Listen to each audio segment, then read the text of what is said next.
Let's go. Rich, episode 74 of By the Numbers. Man, What have we got? What are we doing man, tonight? this week was a little rough. I'm just gonna put it out there. We have. Hold on. Let me look. I look at my notes. Sorry, my mind went I'm blank. going to get the other one out. We have the American Society of Magical Negroes. Yes, because I can't knew get that one out. Rich wouldn't get that all A out. family affair. Secret. The Secrets of the Neanderthals. Neanderthals. Yeah. One shot. One more shot. One more shot. A family affair. A movie pass. And movie pass. Movie crash. Yeah. All right. And we have a special guest tonight, but let's get it rolling. What do you say, bro? Well, let's get him in here. Yeah. Well, we'll do the intro first, then we'll get him in. That's what I meant. That's what you meant. All right, here we go. Faces for Radio in 3, 2, 1.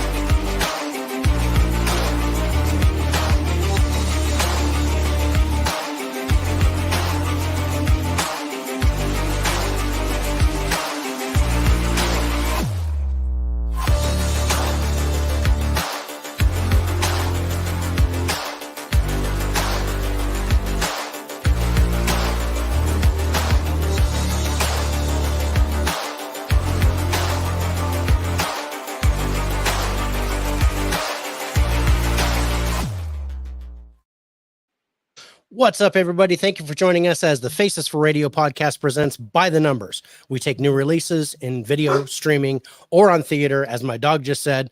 We watch them, we review them, we let you know our thoughts. I am your host, Dave, and my co-host is Rich. How you doing, Rich. man? I'm doing pretty good, brother. You know, it's not a bad day. It's, you know, we're above ground. It was 109 today, but it's, you know, once it got too hot, I just stayed inside. So. Yeah. Except when I had to chase my dog a few minutes ago, and now he's barking to go back out, and I'm like, dude, it's 100, it's 105 now, and it's 6:30. So temperature it usually is in the warehouse when I work. If it's a 90 out, 95 out, it's probably about 110 in the warehouse. Yeah, because when you get, and you get that hot breeze, when you open an oven and that heat just hit you in the face. That's what it feels like when you walk outside. Yeah. I gotta tell you, it sucks. And you ran in it, so. And I ran in it chasing after a dog who's basically half my body weight. So, and that's saying a lot. This dog is crazy, and he runs like 40 miles an hour. So it was like just basically trying to cut him off and get him hooked up. Oh no. My wife should have been recording. I'd have been laughing her ass off. Yeah. But yeah, he's just running back and forth. Apparently that's called the zoomies, which my pit bull has, where, oh my goodness, if you like say his name or throw a toy or something, he just goes crazy, running all over the place. And it's hard to keep him wrangled in. Speaking of keeping someone wrangled in, let's bring out our special guest, returning champion of the movie community. Yeah. We're returning champion because I'm going to say this year he has been the champion of guests on By the Numbers because he came in and did a 10 movie spot. He didn't have to. He did 10 movies with us. So let's bring him back out. Our very own, a magician in his own right, Jay Manley. Welcome back to the Faces for Radio podcast, brother. Howdy. What's going on, man? Are you trying to say I'm a magical Negro here or something? There's definitely some magic going on, man. But it has nothing to do with race. Once you said something about chicken rub and rib rub, and I mean, I'm my mouth is drooling. I'm ready for food porn, bro. I'm just like, dude, I will film that live on Instagram just so you can see me cooking with your chicken rub. Yeah, I'll hook you up when you're ready for it. I'll send. Oh man, I can't wait. I can't wait to try it. I gotta still send some over to New Jersey for Alex. I told him I send him some more rub. So shout out to Alex Awesome. of Geeks of Films. Awesome. so Yeah. so I want Alex, to thank you. Go ahead. I'm sorry. I didn't mean to. No, it's great. It's great to have you back on the show. And I'm saying, without a doubt, you have been, the biggest, our biggest contributor this year. Oh wow. Yeah. So Thank you for having me again. I appreciate this. No, you're welcome back on as many times as you want, my friend. Because nice. it's really having fun you, having the conversations with you. And you got the Batman shirt. You both got Batman shirts. You guys don't tell me about your coordination. What the fuck is going on? You guys planned. You guys. No, there's some kind of secret discussion going on because that's happened before. Who was it last time? And I'm always the odd person out. It happened. It wasn't with Nate. Hey, if you want to go change real quick, we'll let you. We can wait. Yeah, we'll wait. No, I'm not. I don't have a Batman shirt. I have a Justice League shirt. I don't have a Batman shirt. Actually, no, I do have a Batman shirt, but it's long sleeve and it's 105, so I'm not wearing long sleeve. In the wintertime, let's do Batman shirts in the wintertime. I'll be down for that. But yeah, we got to coordinate because no, it's not. Nobody's talking to me about the wardrobe. So I don't understand. I just grabbed something. Dude, I know, but that happened before. You were matching with our guest. Who was it? I don't remember. I can't remember who it was. Was it? I think it might have been Nate.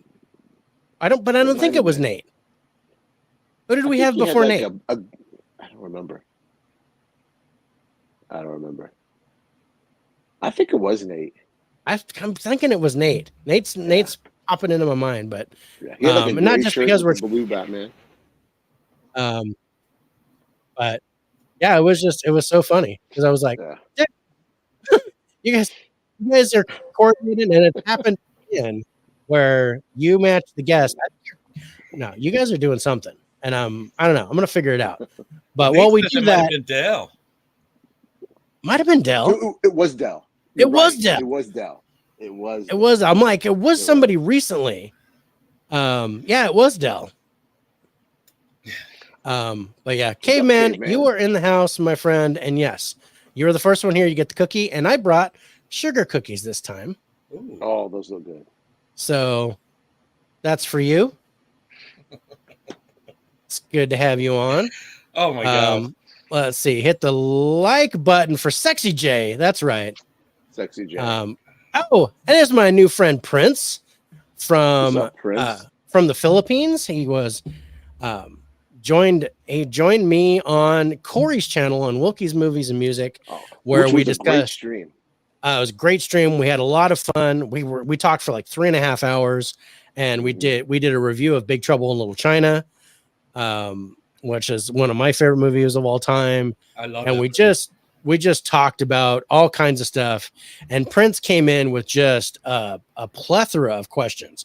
And then he found out that I have a Filipino wife. So then it got to talking about traditions and food and culture and all kinds of stuff. And it was just an amazing conversation. So Prince, it's good to see you.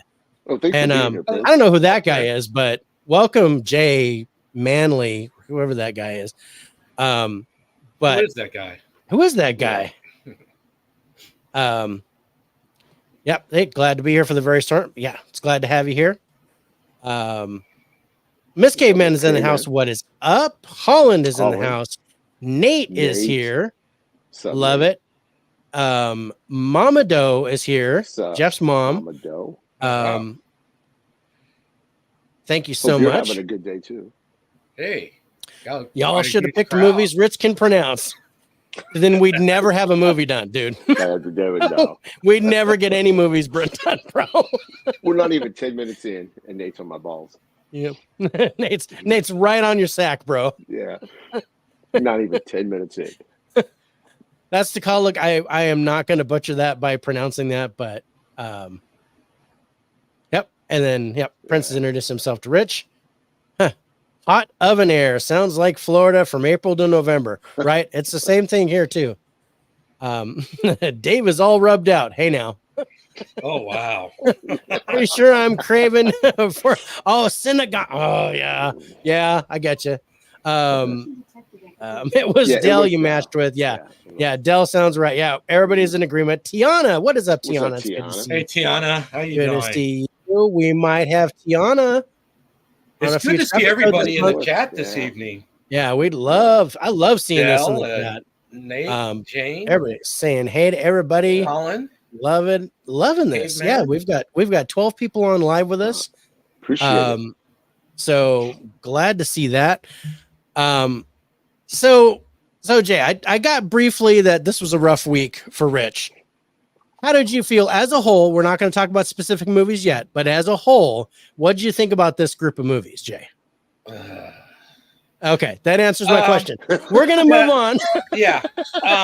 Exactly. It was a mixed bag. Let's say a mixed bag of nuts. Let's put it that way. It's it's that bag of mixed nuts where it says that less than 50% are peanuts, but it's really not, right? So it ends up being like 75% peanuts, and you get a cashew every once in a while. That's kind of what this was. Yeah. Now I can say that I didn't especially hate any movie that was out this week, but aside from one, there was one that I really liked, and there was one that I'm really shocked I got a higher score than Rich. And I have no idea how that happened because it is not my genre. It's not a genre that I like. And I was like, oh, Rich is going to love this. And I got the scores and I'm like, oh shit, I got the highest score of this movie. And I'm like, okay, well, I don't know what happened, but maybe that's because I don't like that type of movie. And that kind of appealed to me more than it did Rich, who loves that stuff. And I'll tell you something else. I was kind of pleasantly surprised on one of the movies that we'll talk about that I actually truly enjoyed. So we'll get to that when we get to that movie. We'll discuss that. But yeah, we'll discuss that. It was a little bit better than I thought it was going to be. Well, you'll see. Yeah, because I mean, yeah, on the surface, on paper, this list looks horrible. It is horrible. And yeah, Rich can confirm it, but I was actually pleasantly surprised by, I think by 3 of them. Yeah. I mean, I'm not saying I gave them all great scores, but like there were a couple. There was one that I really liked, and there were a couple that I was like, okay, that turned out better than I thought, because I was afraid to watch it, and then I was like, okay, that's not bad. I do want to let you guys know that we are back live on Facebook. I've basically abandoned the Instagram thing because usually people see us on Instagram and then just jump right over to YouTube. So we are back live on Facebook, and we got a like on Facebook from my son, Eric. So thank you, son. I love you. Thank you. And now we're at 15 live. Thank you, guys. So glad to see you guys all here. Well, let's get started. So we have 5 movies that we watched. We watched them, we reviewed them, we did my cockamamie scoring system, and then I took the average, did all the math naked in a beanbag chair eating Cheetos, because that's how I love rubbing something out, is when I'm doing math. So I'm really looking forward to the 17th if it pans out. but anyway, so I took the average of the 3 of us because of our honored guests with us this evening. So, Jay, I'm going to ask you first, because I ranked them 5-1. Which movie of these 5 do you think got the worst score of the 3 of us? Average score. I'm going to have to go with Family Affair. No. Okay. That's an interesting pick. Okay. So Nate's seen 2.5 of these, and then oddly enough, I turned off Family Affair because I was not enjoying it. That's what I wanted to do. Okay. Caveman asks Jay, does Rich's balls hang low? Oh, I am not singing that damn song. You bastard. Why would I want to know about Rich's balls, man? I don't know, man. What's up, Steve? Man. Steve is on early this time. Good to see you, my friend. I'm gonna go. go. I love how you guys are saying hi to each other. It's amazing. Makes me feel good. I've only seen one more shot, and the cliffhanger got me confused. Oh yeah, we're going to get Yeah. into that in a second. All right, so Jay thinks A Family Affair was the lowest score. Rich, what do you think? One more shot because that shit was terrible. It Okay, has to be one more shot. our number. I so wish, like I did to you last week, I wanted to bring up something that you liked, but there was really nothing that you liked. So, so yeah, our number 5 movie this week, you guys, is One More Shot. Wow. And This I'm movie gonna was fucking terrible. move Jay so everybody can see his face instead of mine. So One More Shot. This is on Netflix right now, you guys. So you don't have to pay for it if you don't want to. And according to Rich, you don't have to Yeah. watch it if you don't This want was to. Don't bad watch this. too. I'm not gonna lie, this was bad too. But Yeah, Um, this was terrible. So I'm gonna end, and this is for Prince because Prince. This is the one that Prince watched. It says following the attack on the black site in Poland, Navy SEAL Jake Harris is ordered to escort terrorist suspect Amin Mansour to Washington D.C. for interrogation. Okay, let's discuss. I have a lot of questions. This was my pick. Did you see I think the it was first my one? pick. It was. I think this was my pick. Yeah. Did you see the first one? Okay, see, this is my question because What? I'm like, there's gotta don't- be a first one, right? This seemed like a sequel to me. It It's felt on like you were Hulu. thrown right in. It's on Hulu. Okay. It's on. Okay. So there's a first movie on Hulu. This is where it fucked me up What? because I was like, okay, I'm missing something out of this Yeah. whole beginning. I have no idea what the hell's going on. It felt like this was a sequel and I should have watched the first one. Yes. Yeah. So, Now okay. it So makes a Jay, lot the of first sense. movie is on Hulu, you said? Yes. it called? It's called. And- It's called One Shot. It's Then called this is One Shot. One More- Okay. So One Shot. And the sequel is One More Shot. Okay. So Prince It's can supposed- confirm, yes, it's a sequel. Thank you, my friend. And Oh, then wow. it's supposed to be. The idea is supposed to be a trilogy because, and you know why? We can't really. I don't want to give too much of the plot, but how do we say this? Didn't the movie? I guess I could say it. They left us with a cliffhanger. Mm-hmm. Oh yeah, no, they left it open. Well, I mean, he says it right here. Prince says it right there. Let's and a cliffhanger. So Yeah. yeah. So and he says, "Don't get me wrong, I'm a fan of Scotty Atkins. One final shot incoming. So Yeah. it is going to be a trilogy. One final shot will be the third movie. Yeah. And we will not be discussing it on by the numbers. Caveman has watched it. 4.5 of these. Okay, There should you be guys you're getting It closer. should be called One More Shit. I mean, that's what it should be called. So. One more turd Yeah. one more turd that can't flush, and that's Yeah. Virgo Monkey. What is up? It looks What's so up? action packed, and that's one thing I will say. There is action in here. But And it's they do a lot of these long shot shaky camera things. Mhm. That's what Right? it was.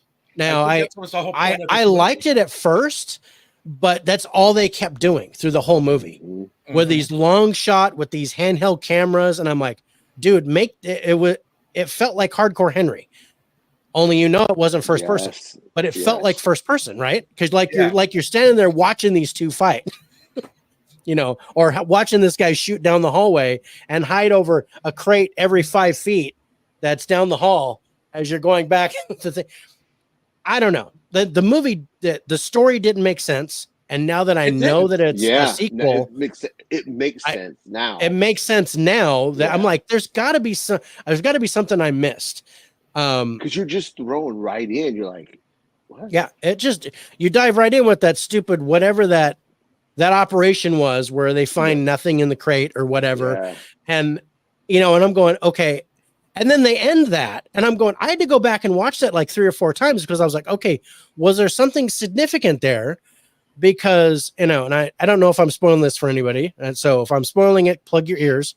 But Tom Berenger's like, hey, you lost your whole team. And I'm like, was that related to that? or Yeah. or was that something else? And I'm guessing that was now from the first movie. So that's interesting. Caveman, I got to tell you, yeah, was glad to see Tom Berenger got work, but good God, he was awful in this. Everybody in this movie was awesome. Tom Berenger, it seems like a good actor to me. So Yeah. when I don't expect Scott Adkins to be a good actor. I don't Oh, he's expect terrible. Michael Jai White Yeah. to be a good actor.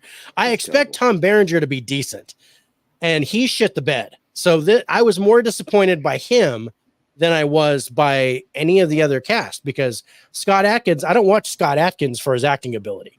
I watch him for his fighting. I He was looked in at John Scott Wick, wasn't Adkins. he? Yes. He was the German fat suit guy I was watching. in John Wick 4. I looked at Scott Adkins' resume, and most of his is basically all action movies. And isn't he a martial artist as well? Yes, he's a very good martial artist. Yes, and that's pretty much all he does. And when I'm watching this movie, if I may add, this movie played out to me like a video game. Yeah, like I said, it looked like it was a first-person shooter. Like it was. Yes. And Especially the whole airport and scene, Scott Adkins was just on his team. Yeah, it was basically a one-man army. So Nate says they messed up. They should have called it shot, one more shot, two more shots, three more shots, unlimited shots. No, Yeah. it should be 1, 2, 3 drunk. Yeah. One more shot pros. I love the one take scene. See, I like the long shots, but I think they overdid it. It's like that's all they did here were just these long one shots. And the best actor in this whole movie was the wife, and that's not saying much. Yeah, You got most. she was the emotion out. one I was rooting for. I was like, just don't kill her. Everybody else can die. I don't care. The one girl, Lomax. Oh my goodness, she was like knew right away who the bad guy was. There was no right. You knew right away. Reminds me of Chris Hemsworth in Extraction. Hey now, watch it. Chris, that's better. Way much better than this. The first Extraction he wasn't so good, but I did like. Well, actually, I liked them both. I liked them both. I liked them both. I thought the action was way better. The way it was shot was similar to Rope with minimal edits or hidden edits. Okay. Yes, he was Boyka in Undisputed. Yes. And he actually had his own in the Undisputed franchise. He had his own movie, which was Boyka. Yeah. Speaking of Undisputed, what is up, Brian? It's good to see you, my friend. Right. Love hey, that. Brian, how's it going? But this is, I don't know. I didn't hate the movie, but I didn't hate the movie. I would agree with you on that. But I enjoyed the action for what it was. Mm-hmm. The acting was horrible, but I expected it, except for Tom Berenger. I wanted him to do something. And I felt the story was confusing, but now that I realize it was a sequel, I get why that was confusing to me, because I didn't watch the first one. I had no idea. So Jay, you watched the first movie, right? Did you see the first one? Well, here's how it happened. I watched this one more shot first, and then I found out the beginning of him being naked and getting arrested. Yeah. Yeah. Well, and here's then what happened. I'm throwing my hands up in the air on this because it wasn't my fault. I didn't do it, officer. I had no idea that there was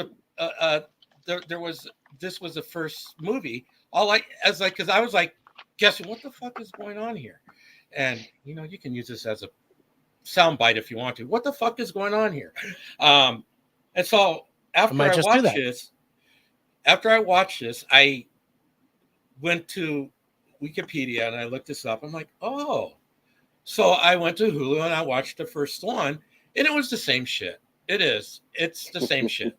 So it's like, why? What was the point of doing the same thing? And they come and make this movie and doing the same thing. It's all shaky camera, all one. It's the same thing. You could go watch it if you want to, waste your time and watch it, and come in and watch this again, waste your time. Yeah. And of course, when they make the third movie, it's going to be the same thing. I can guarantee that. Yeah. I think it's going to be the same thing. I know that I'm not missing much as far as score wise, because it might raise the story score up a point or two, maybe. Yeah. But otherwise the movie is what it is, and it's not good by any means, but I could sit there. I sat there and I watched it, and I was entertained, but I don't need to revisit it. It's one of those things. It's a one-time watch. It's a one-time watch movie, and if wow. Right. If people really like their action, if people really like this kind of action movie, they might enjoy it.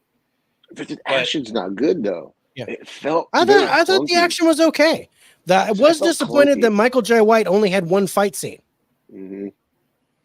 in the movie. They And I'm going to could spoil that utilize for you him people more. because Michael J. I White is a agree. great fighter. I I agree. like to watch his action, especially in the Undisputed series. But Blood and Bone is another one. I love him in that movie. But and of course he was Spawn before he got all jacked.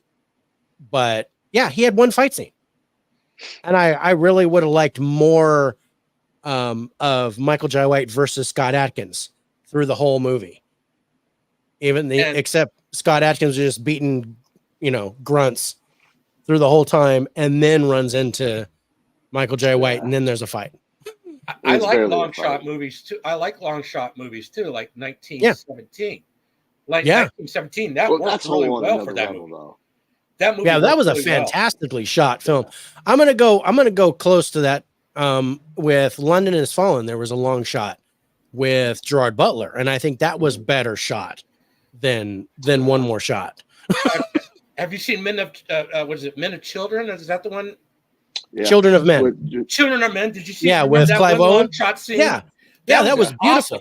That was Or a great Ronin, scene. that long car chase scene. Yes. That's all one shot. I thought that was fantastic. This one, it was sometimes it worked in part of the scenes, but after a while, it just got old. Yeah, like I said, the first couple times I was like, "Oh, this is cool," and then I was like, "Okay, Yeah. it's getting too much. You gotta, come up with something different." I hate shaky cam, especially when I feel like I need an airbag. Yeah, rather pick Accident Man over One More Shot. Accident Man was fun. I enjoyed that one. I'm still waiting for Night Has Fallen. Yeah, I think that's going to be the next in that franchise. I don't know if they're going to do it, but I think they are. I think they're coming. I think it's going to be like 2026 though, but Mhm. I think it's coming. But yeah, yeah. Let's go to our highlights on this so we can Wait, close this out. Or okay. What'd you guys think of that ending? We didn't talk about that. This should have been the ending, and it should have been. They should. Well, and that's again, I didn't know there was going to be a third movie. Yeah. So I was like, Neither why did I. would you? Why end it like that? What the hell? You didn't give me any closure with what was going on. You just get that 'cause- phone call. Yeah, you get that phone call, and then no idea what happens with the bomb, and Yeah. there's so many openings here that I was like, okay, nothing makes sense. I would have liked, if this was going to close out, which I know now it's not, then I would have liked something to have happened, some kind of twist at the end. I'm just going to say. I thought I fell asleep and I missed something. So I Yeah. was like, no, I didn't So fall did asleep. I. All of a sudden it I goes was one like- more shot, and then it rolls the credits, and I'm like, that was it. Wait, what did I Yeah. miss? I was like, damn, that's terrible. Fallen. The final will be I've fallen and I can't Do you- get up. Do you feel kind of like you're committed to watch the third one in a No. sense? No, not at all. No, I don't feel like watching the third. I'd watch the third one just so I could figure out what happens next, but that's only because I have OCD. Yeah. Would would I you on that, Dave. consider One More Shot as his weakest film? That's an interesting question, Prince. Can you guys think of another Scott Adkins movie that's worse than this one? Not really. And I can't. So that's not off the top of my head. I mean, I can think of weaker films where he was in it, but not as the main character. Right. I liked Accident Man. There's Max Cloud, which was kind of based on a video game or something, and I enjoyed that. I thought that was fun. Legend of Hercules. See, isn't that the one with Kellen Lutz? And if I wouldn't consider that a Scott Adkins Never movie, seen it. but that was awful. That shit was terrible. Ninja 1 and 2 were fantastic. I loved those movies. You've never seen them. Yeah. Hey, good shit right there. See? Yeah. No, if you guys get a chance, those were Scott Adkins' best movies. Ninja and Ninja 2. Those were That was earlier stuff. Wasn't amazing. That's earlier stuff, like 90s stuff. Mm-hmm. But okay. yeah, he's the main villain though. Okay. But yeah, no, Legend of Hercules was awful. I suspect the score's going to be Kellen Lutz is Hercules. I'm just going to end it right there and say, now you guys know that it's going to be bad. Are these all like Walmart DVD bins movies? I have never heard of any of these. Well, probably. They were probably Walmart bin movies at one point. We'll talk to Bin Buster about that and see where they ended up. Because he likes checking out those Walmart bins. Would have been nice if at the end the director leaves a statement that instead of making and releasing the third film, you'd get free popcorn on your visit. Okay. Now I want Jackie Chan and Scott Adkins in a movie now. Okay. Well, we are going to get Jackie Chan and Ralph Macchio in another Karate Kid movie. What do you guys think about that one? Yeah, that's a no-go for me. I'm in. I'm in. Yeah, I'm in. I'm an 80s kid. I'm in. Legend of Hercules was directed by the great director of The Bricklayer, Renny Harlin.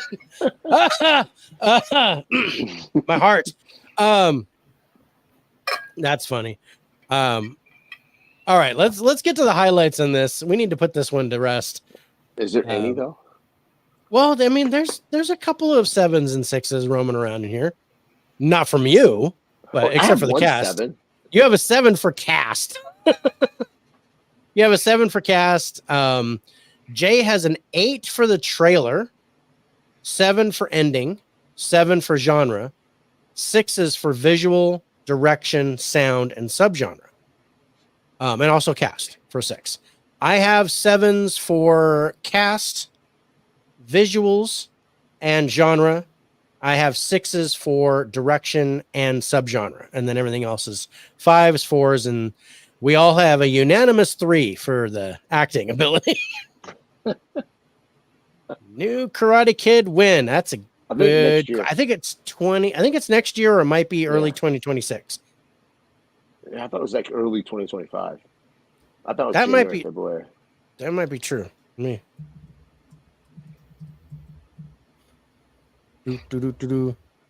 Untitled Karate Kid movie 2025 is what it says. Yeah. Expected May 30th is what the right now date is. May 30th. So that's coming around my birthday next year. So, oh, hey, if you want more movie news, tune in after this, after By the Numbers. We're going to be doing our movie news at 10:30 instead of at 5. Movie news at 10:30. Well, movie news at 8:30 my time. Oh, yeah, that's true. Oh, by the way, happy 4th of July to everyone, too. Oh, yeah, yes. You too, man. Guys, happy 4th of July. Don't blow up anything. But the Bricklayer director definitely never taught a masterclass in directing. No. Pretty sure there was no masterclass in anything coming up. But let's go to our final scores. I'm afraid. This lovely movie. Coming in 5th place, you guys. One more shot. It's on Netflix if you guys want to watch it. Don't. I'm not gonna recommend it, but I put an okay on it because I was like, that was okay. I'm not Rich hated it. But I think Jay and I are kind of like, kind of the same thing. Let's go to our final scores. IMDb is giving this a 5.4. Rotten Tomatoes critics score 57%, audience score 33%. Wow. Rich gave it a 42.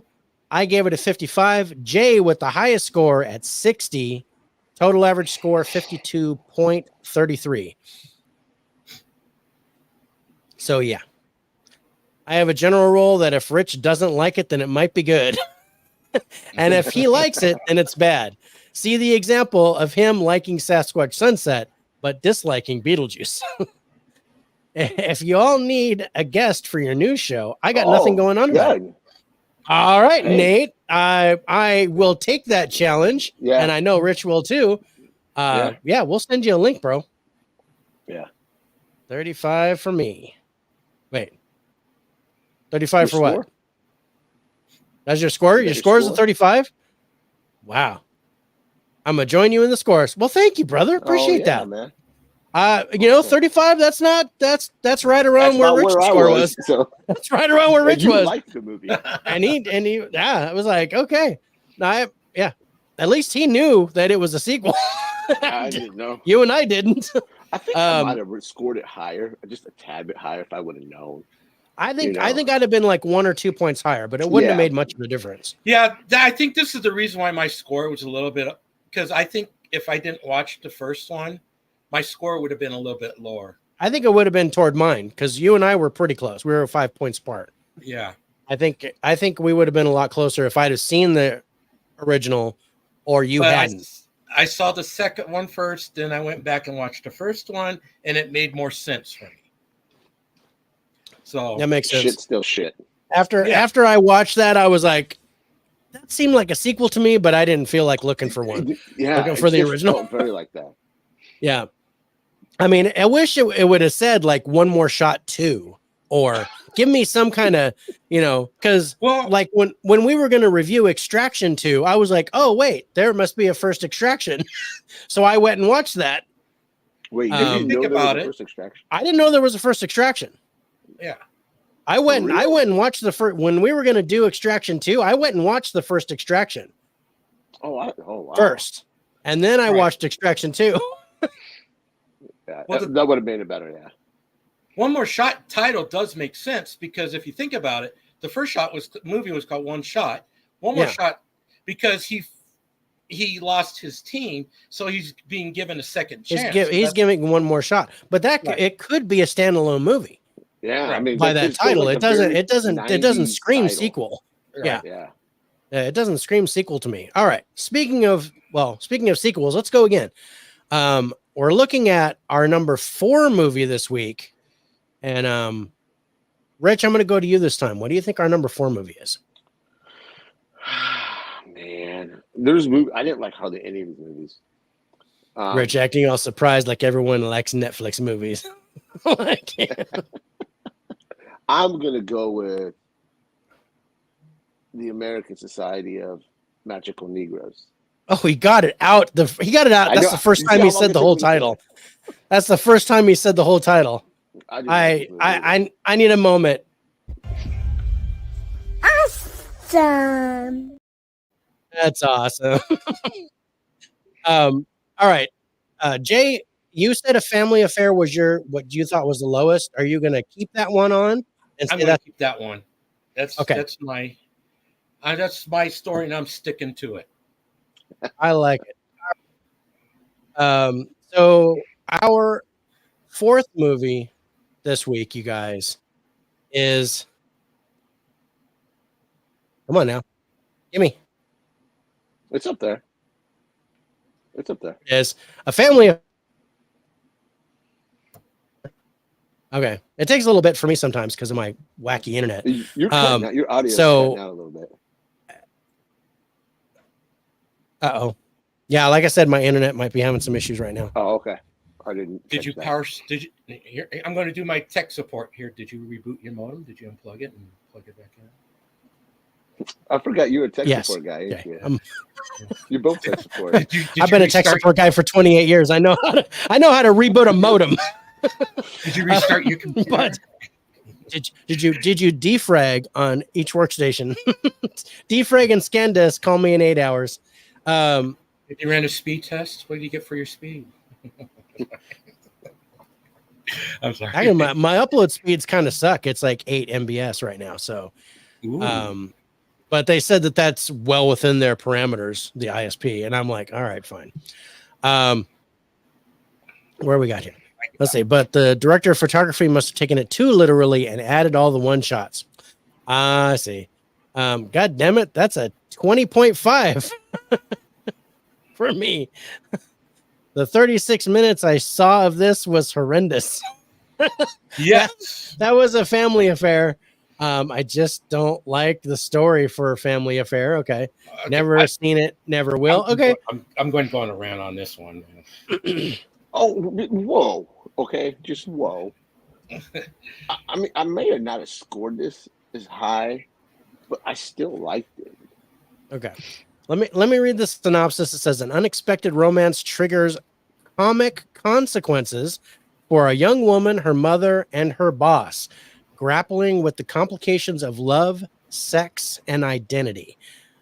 Okay.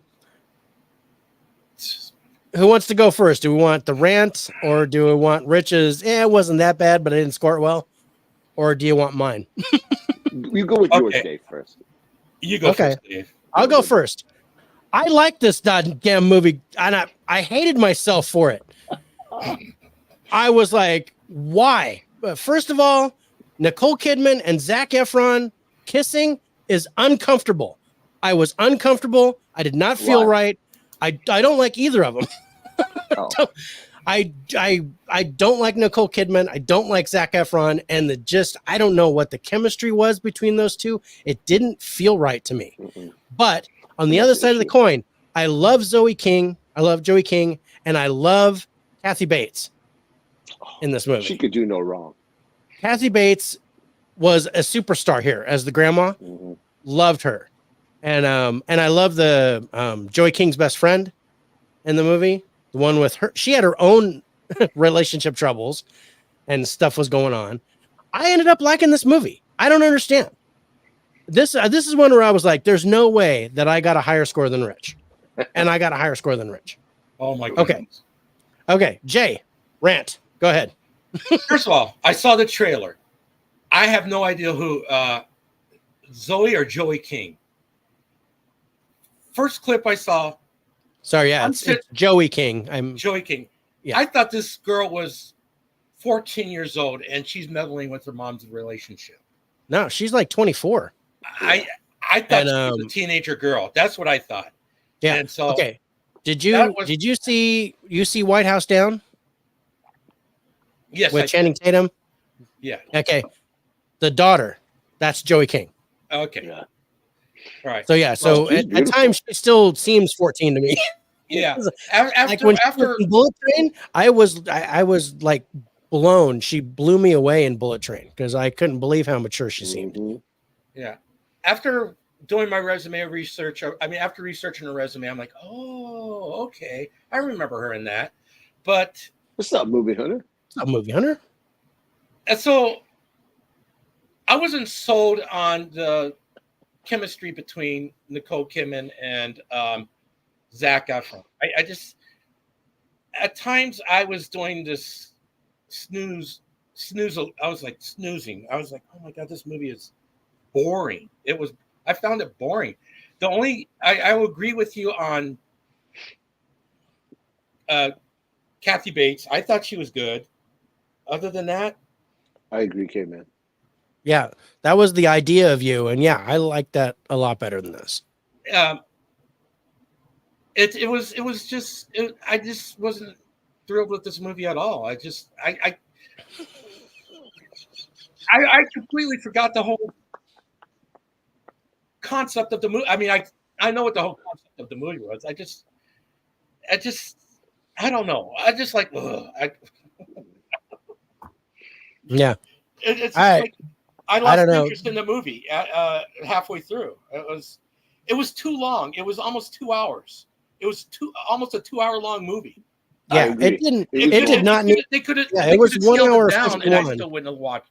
Yeah, it was 1 hour 51, and they could have shaved. They could have shaved a half an hour off of that, and it would have been fine. It's still. I agree. I might have even given a higher score if it was a half an hour shorter.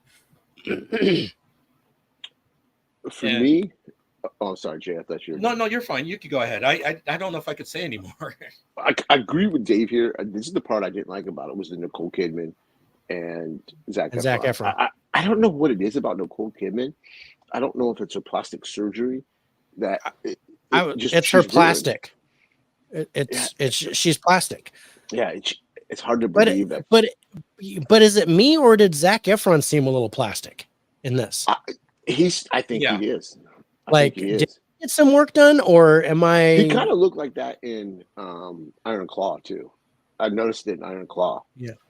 Yeah. Well, like that was like it reminded me of Mickey Rourke in The Wrestler. How Zac Efron looked in Iron Claw. Right, but I mean, just his face didn't but look right. it looked like this wasn't right. Mhm. And Yeah. like someone just plastered like a Zac Efron face on his face. And in the movie, I don't know. You're right. I don't know what it was. He got surgery And- for a broken jaw. Okay. Oh, But okay. with that, did they like inject Botox in there or change his eye color or something? I don't know what the. There was no chemistry between Zac Efron and Nicole Kidman at all. no. Zero. That was weird. The age gap didn't bother me.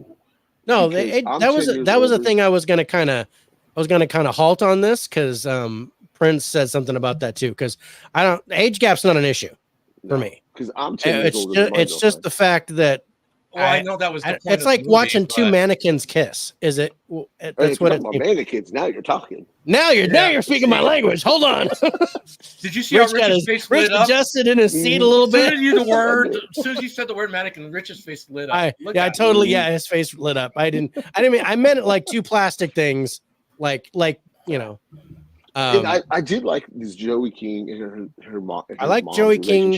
The way she behaved kind of makes sense with what was going on with the father. Yes, that's what I get to is the father, and they're trying to come to terms with the mom and the dad. Yeah, I don't know. I liked it. I'd say Kathy Bates now can play him. Speaking of the wrestler, I'd pick Peanut Butter Falcon over the wrestler. Oh, I love Peanut Butter Falcon. He loves Peanut Butter Falcon. I'd pick the wrestler over Peanut Butter Falcon, but I did like Peanut Butter Falcon. That was one of the ones that Rich recommended to me. The Wrestler's a really great movie too. I love the Wrestler. That's the one I never seen until Dave made me watch it. Yeah, because I'm not a Mickey Rourke fan. He obviously filmed this during the same time he did Iron Claw. Yeah, well, I can see that. I could see that, but he definitely toned down for Family Affair over Iron Claw. Iron Claw, he was buffed across the chest, and that was a totally different lifting issue than to what he was having now. Mannequins, Rich is reaching for tissues and lotion. Jergens in a hand towel. Rich is ready. I'm good to go. So, oh, sorry. Hot Tui. Octois. Octois on that thing. Oh, that's horrible. Aqua, spit on that thing. Spit on that thing.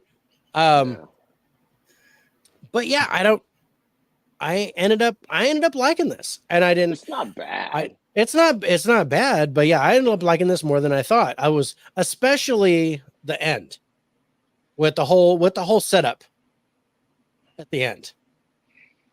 I liked that because of something that Joey King's character remembered from what Zac Efron told her. That was great foreshadowing. And she used that to bring them together. I thought that was kind of cool. I enjoyed that. Yeah. I agree with you on that. But yeah, the chemistry between Zac Efron and Nicole Kidman did not work. No, and I think if you'd have given me two different characters, two different actors, or just given me someone else other than Nicole Kidman to play opposite Zac Efron, something with a little bit more personality. I don't know. It just, I don't know. But I don't think, aside from the others, I don't think I've liked her in anything. Yeah, I mean, her older stuff I dug. I liked her. What was that movie with that remake she did? What was that? Because I did not was like she Invasion of the Body Snatchers. No, that's not her. Or was it just Invasion? There was something. Maybe. I thought that she did an alien movie. I thought you think she was bad. Was she in Bewitched too? Yeah, she was in the Bewitched movie with Will Ferrell. I didn't like that movie.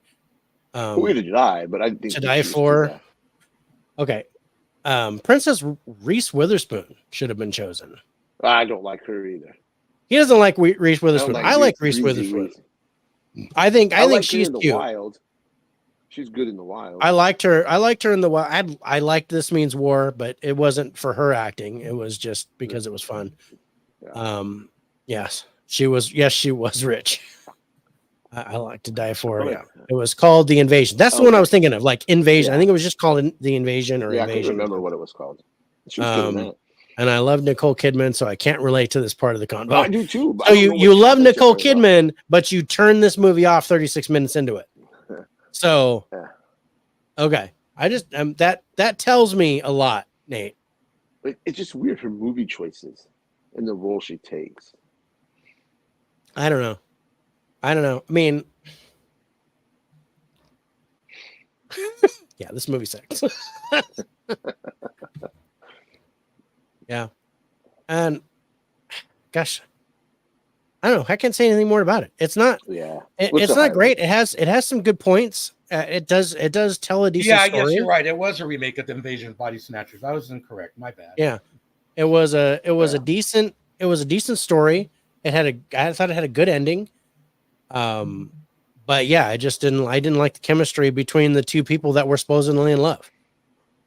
But I liked everything else that happened around it. So I don't know, go figure. But yeah, let's go to our highlights on it and flush this thing. So I'm gonna start with Nate this time because Nate has an 8 for cast and then Nate? a 6. Nate. A 6. Who's Huh? Nate? I'm sorry. No, I'm sorry. Jay with an 8, not Nate with a J. Nate hates this movie as well. So Nate hated this movie, and I guess that's what's stuck in my head. But no, Jay got an 8 for cast, and that's your highest score. I'm sorry, I'm caught up now. And a 6 for the trailer. Otherwise, 5s, 4s, and a 2 for the acting here for Jay. So I probably could have given a better score for the acting. Jay kind of crapped on the acting, but Rich, you gave it a 10 for cast because I mean, there's a lot of recognizable people. I mean, I was a 10 almost instantly with the cast. 7 for acting, 6s for ending and story, and then 5s across the board for everything else. I have a 10 for cast, 7 for acting, 7 for ending, 7 for visuals, 7 for sound, and 7 for subgenre as a romance. But as a comedy, everything else is like 5s. So let's go to our final scores on A Family Affair coming in 4th place, you guys. IMDb is giving this a 5.4. Rotten Tomatoes critics score 41%. Audience score 30%. Jay gave it a 49. Rich gave it a 51. I have the highest score with this one at 65. Wait a minute. For a grand total of 57.67. 2 points divide me between Rich and myself. Wow. I know. I'm shocked too. It just had to do with the chemistry between Zac Efron and Nicole Kidman. It did not work. Yeah, and I gave a lot of weight to the supporting cast here because I really thought the supporting cast in this movie was good. All right, number 3. Jay, I'm going to go to you. Which do you think is 3rd place this week? Even though I probably gave better scores on this one, I have a feeling that it's going to be. Let me think here. Boy, I like this movie. I did. The American Society of Magical Negroes. I remember seeing this one. I really like this one, but that's my guess. That's my guess, but I could be wrong. Okay. Rich, what do you think? I mean, you had American Society of Magical Negroes as your 4th. I'm going to agree with Jay on this because I didn't score this very well. Good. You need to call him Nate so I don't feel so bad. So just remember that next time. Hey, I agree with Nate. I agree with Nate. Okay, thanks. All right. Yeah. So number 3 is the American Society of Magical Negroes. And this is on Peacock right now, you guys, if you want to see it. By the way, Family Affair is on Netflix. Yeah. And I do think that's worth a watch. I think that's worth checking out. This one is interesting. And I want you guys to kind of just play off of this for a second because I'm going to tell you the scores are weird for the three of us. Number one, they're all over the place. Second of all, the score on IMDb is horrible for this movie. Oh, it is. And the score on Rotten Tomatoes, the critic score is horrible, but the audience score is actually pretty good, I think, if I remember right. So it's like it's all over the board. Yeah, it's all over the board. So, what were your thoughts? And Jay, you said you liked this movie, so I'm going to go to you first. Sure. What was it about this one that appealed to you right off the bat? What did you like, and were there any negatives taken away from this? Well, let me first start off by saying this. When I first saw the title kind of threw me off. I thought this was going to be one of those, how do you put it?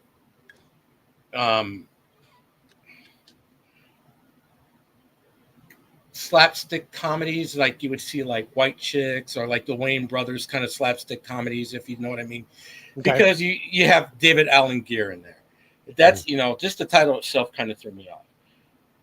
And then I saw the trailer and I'm like, okay, this might not be bad at all. I mean, because I heard about this movie way back when it was first being announced and everything.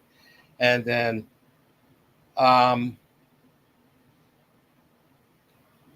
I saw the trailer and I was still kind of on the fence about it. And then I saw it and I really got into it. And it really sparked my interest. And the tropes about it, the tempos, and it had me thinking. And the plot was good. And it shows you how shitty people can be, and oh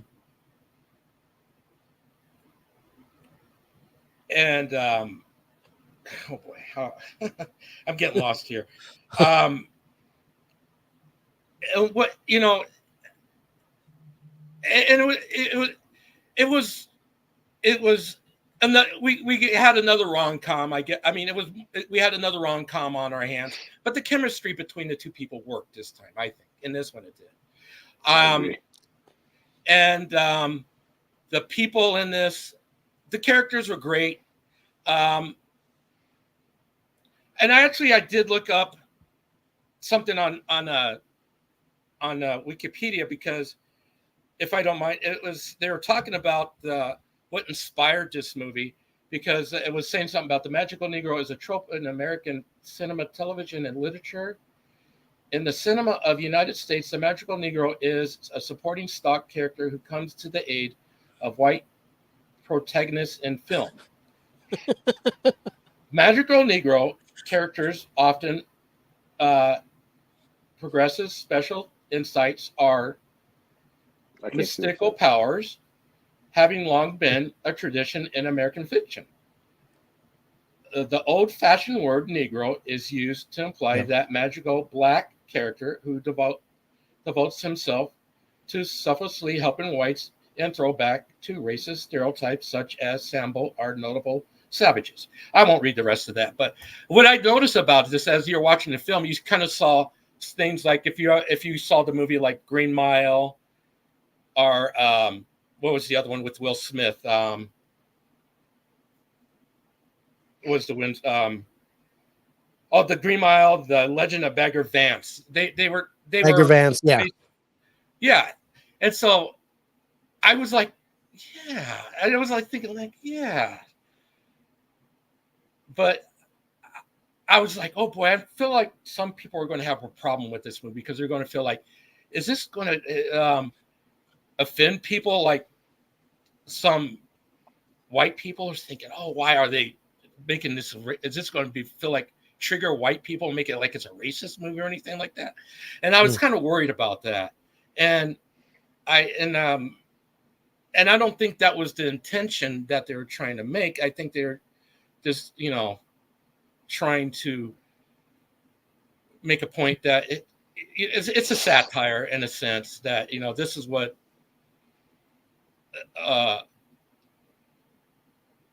in sense of world that we live in, where, but I don't know what more I could say. I don't want to All right. anybody, but All right. But go ahead. So I get it. And that's funny because when you said basically, because I took this from the first screen of the movie, and it reads: a magical Negro is a black supporting character who exists solely to serve a white protagonist storyline. And at first I was insulted. I was like, this seems like a racist movie. I'm insulted. I think black people should be insulted by this. But then as the movie progressed, I was like, okay, wait, this is not like that. This is basically, what if all the 80s and 90s movies where that was how they did, that was how the trope was. Mm-hmm. What if that was real? So this is almost like, because I'm looking at it, I'm like, dude, that's Green Mile, that's Bagger Vance. I'm picking movies out. They're talking about stuff, and I'm like, dude, they're basically thinking these movies are real life, and they actually did this for white people. And I was like, okay, so now I'm putting myself in this universe. And then the story started to make sense. And then, it became a basic rom-com where I did like the chemistry of the characters. I liked the acting across the board. But if you don't catch that right off the bat, this movie is not going to appeal to you. Exactly. I really think this can turn you off from the jump. And I think that's why, number one, the separation between the three of us in the score, and number two, the separation in the scores that you see online and the reviews. Crazy stuff. But Rich, go ahead. What are your thoughts on this one? Okay. What's up, Mike? What's up, Mike? I'm glad you're here again this week. What's up, Hey, Corey. Hey, Corey and Mike. What's up? Good to see you, Corey. We're watching fireworks. I think ours might get canceled tomorrow. This was the storm again. No, we're not allowed to have fireworks at all. Well, you're dry as hell. It's this fire season. Thanks. But okay, I get everything what you guys say. I do. And I was down for it. But man, this is just my opinion. I got tired of the victim. The like towards the end, where he's on stage. By victim, are you talking about Jason as the victim, or are you talking about Justice Smith's character? Justice Smith. I don't. That's just something that irritates me. Don't play a victim. I just don't like that. But the rom-com part, that's the part I liked. Again, love story. I like how he fell in love with that girl. Fell in love, and then he wasn't allowed to pursue it because the other guy was going to pursue it. Yeah, I kind of dug that. And then I love the quick little foreshadowing with the ring. I thought that was kind of cute for a second. Okay. But I don't know. There's just, this movie wasn't for me. Okay, I get it. I get it, and then that's fine. And I think there's a lot of separation here, and this is why I wanted to have this discussion with you guys, because I ended up being kind of middle of the road with it. Where at first I wasn't liking it. In the beginning, I didn't like it. It wasn't progressing the way I wanted to. But then as the story went along, I was like, okay, I'm getting a feel for this. I'm starting to understand what's happening here, and I get it. And then I got to tell you, the monologue that Justice Smith does on the stage at the end, and I know you touched on it, Rich. That's my favorite part. I love that too. I love that scene. I was like, and because it's not, and you look at the title of the movie and you look at the trailer and you think this movie is about race, but it's not. That's what I thought at first too. I mean, I don't think it is. It uses race as an arrow in your quiver, but there's so much more underneath. It's about standing up for yourself, is what I felt. It was about this kid who I think Justice Smith is becoming the new Michael Cera character. You're exactly right.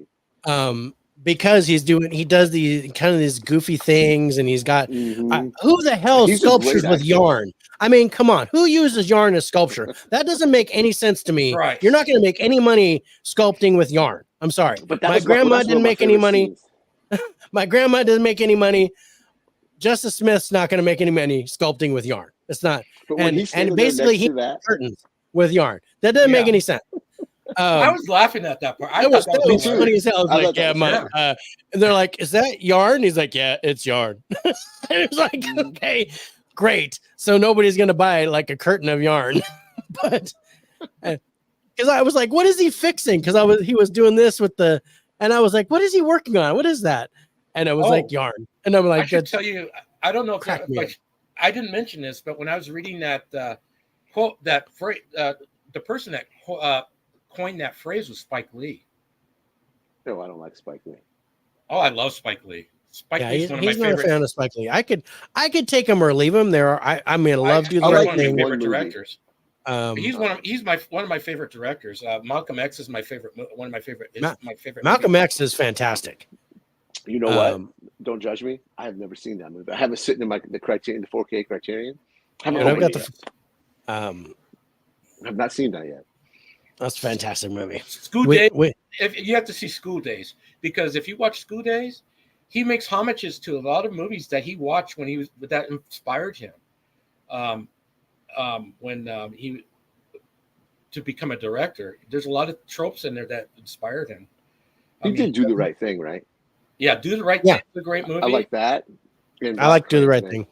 And that's the only two movies I really like outside of Malcolm X, because I haven't seen it yet.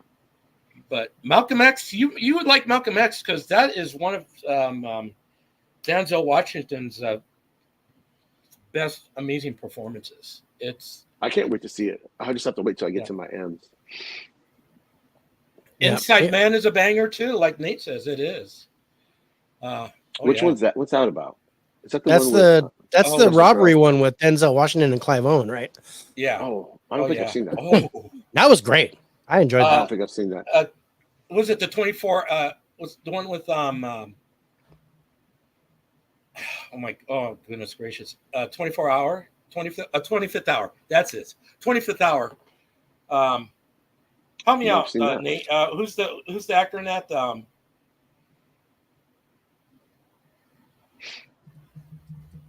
I don't know. It's Norton, right? It's Edward Norton. Ed Norton. Yeah, that's an amazing movie too. Rich once again hates the director, and he hasn't seen any of his films. You gotta watch. You gotta watch some of the Spike Lee movies. You might get more insight.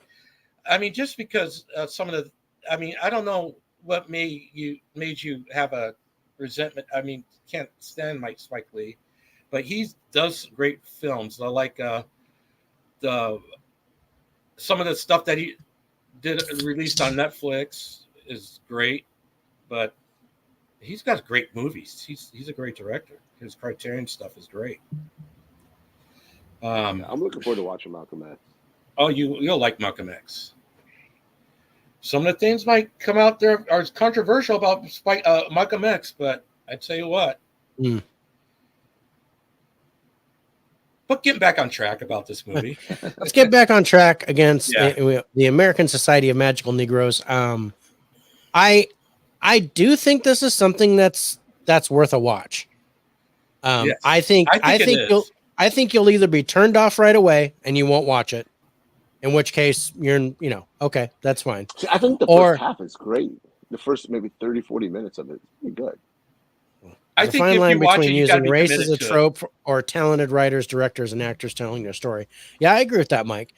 And I was kind of the opposite than you, Rich. I was like, I wasn't happy with the first part, but I was liking it. I liked the second half better than the first half. Because the story came together for me better. I don't know. But at first I was like, no, heck with this. And this was my pick. I picked this movie because I wanted to see it in the theater and I didn't get a chance. Because it played for a week and it was gone. And I didn't get a chance to watch it in the theater. And I'm like, dang it, I wanted to see this. But I was thinking this was, I had misconceptions about this movie too. I thought this was more, and I'm just going to say Harry Potter. I thought this was more magical.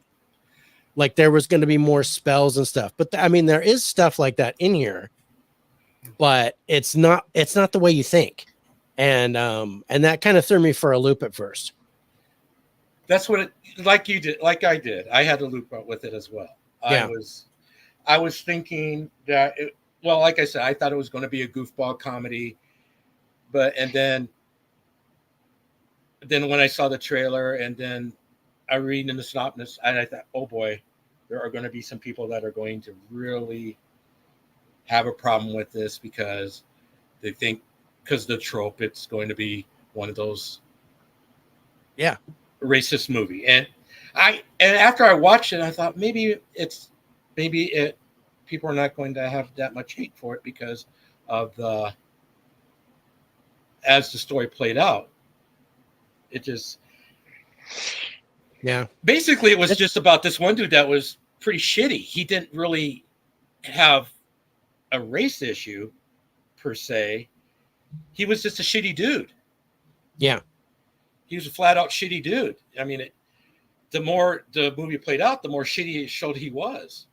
Yeah. And I don't mean to give the plot away, but that's what it was. Yeah.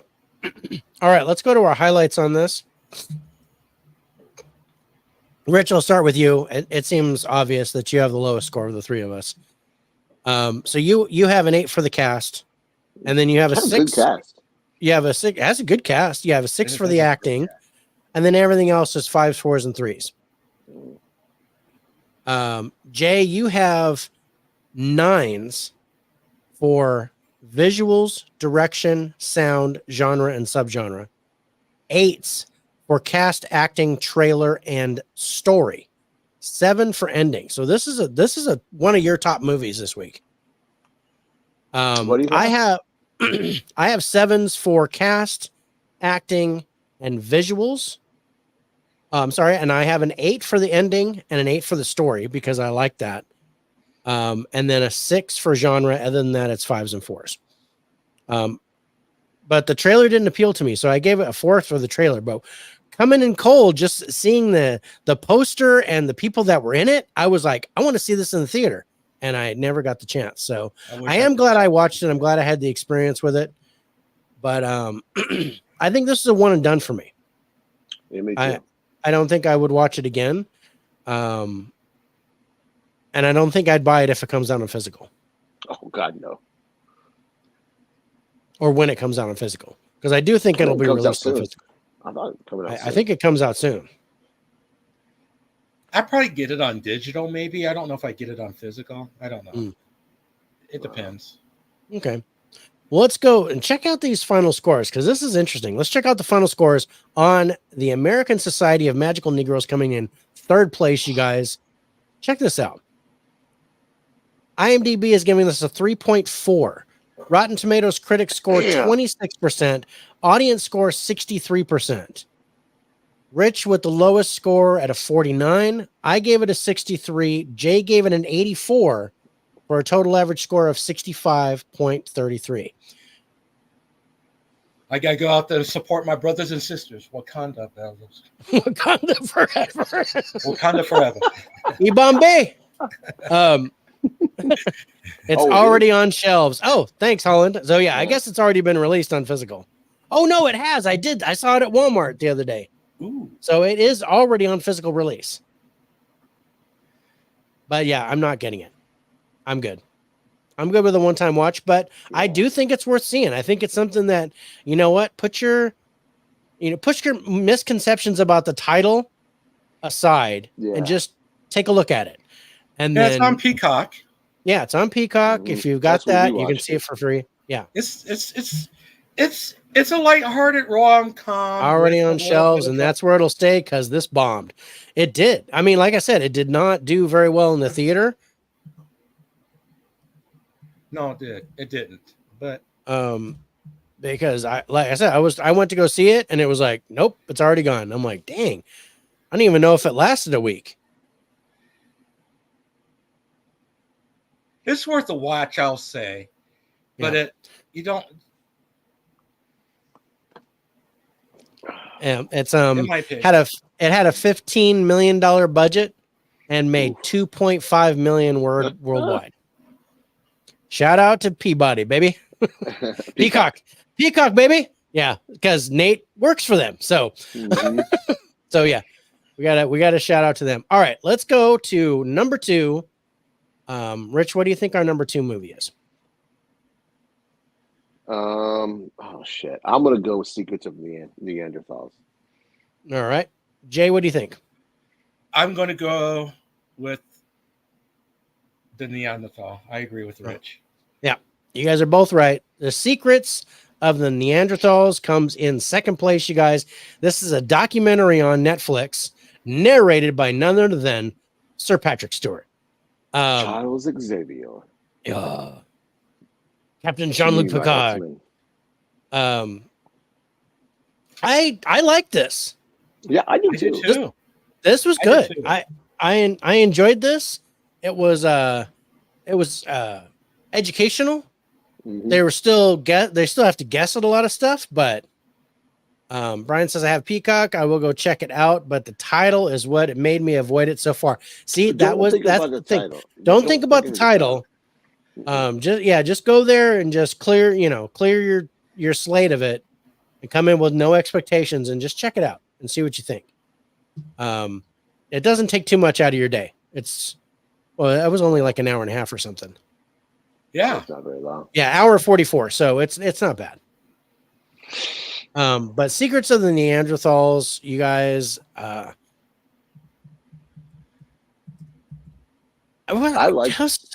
did love this one. I should say I loved it because I don't remember what. Well, go ahead. I was just saying. It's been a while since I watched it. I got to remember what I scored it. Yeah. So the synopsis reads: a unique excavation unravels the complex and creative nature of Neanderthals, shattering preconceptions through the lens of a landmark discovery.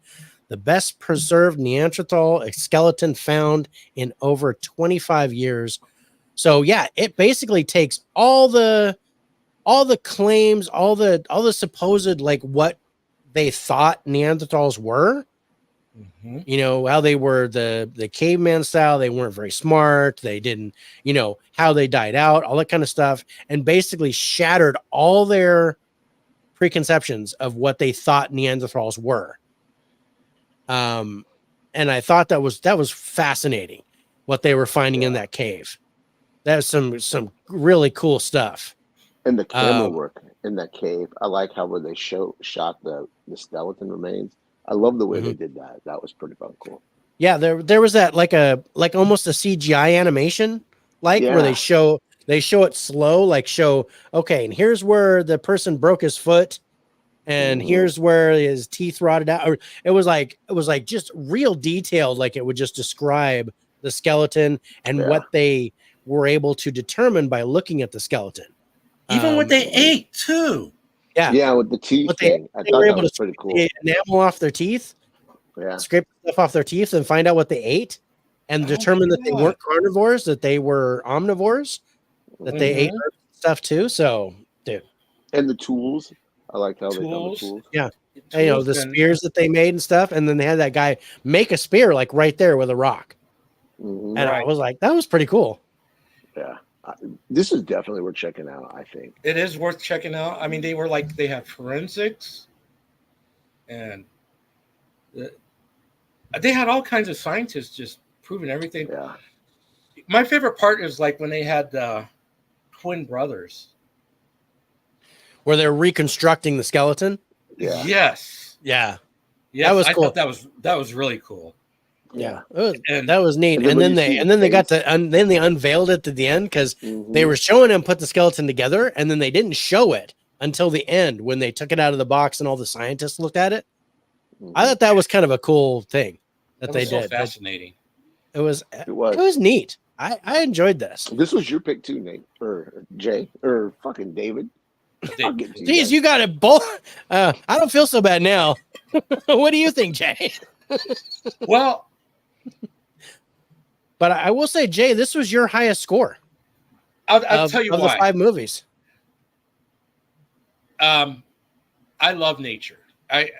Ever since I was a kid, I used to watch like Mucho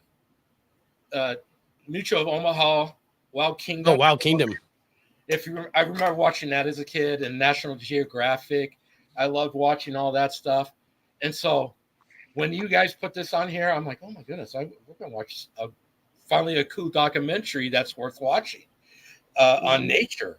And because I used to watch, the Blue Planet and all that. Oh, I love those.